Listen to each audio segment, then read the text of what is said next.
साईं अज़वाज मुतहरात ऐं साहब इकराम जे लाइ जी छा राय आहे? बिस्मिल्लाह रहमान रहीम। मां उस्मान शाह राशदी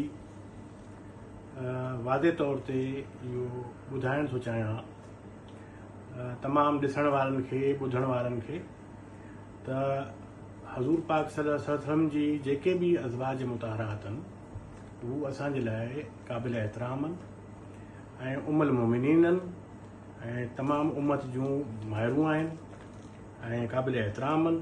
ऐं साॻी तरह असां जेके सहाबा कराम आहिनि हुननि जो एहतराम कंदा आहियूं ऐं हुननि जी शान बयानु करण वारा आहियूं ऐं तमामु सहाबी जेके आहिनि उहे जन्नती आहिनि ऐं हज़ूर पाक सल्लल्लाहु अलैहि वसल्लम जी हदीस मुबारक आहे त जेके बि सहाबी हज़ूर पाक सल्लल्लाहु अलैहि वसल्लम जन जा आहिनि उहे सितारनि मञंदा आहिनि ऐं जेके बि हिननि जे गॾु लॻंदा उन्हनि खे मंज़िल मिली वेंदी ऐं जन्नत में दाख़िल थी वेंदा।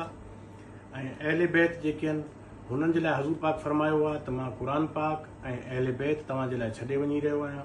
तव्हां क़ुरान पाक खां ऐं अहले बैत खां फलाह हासिलु कयो।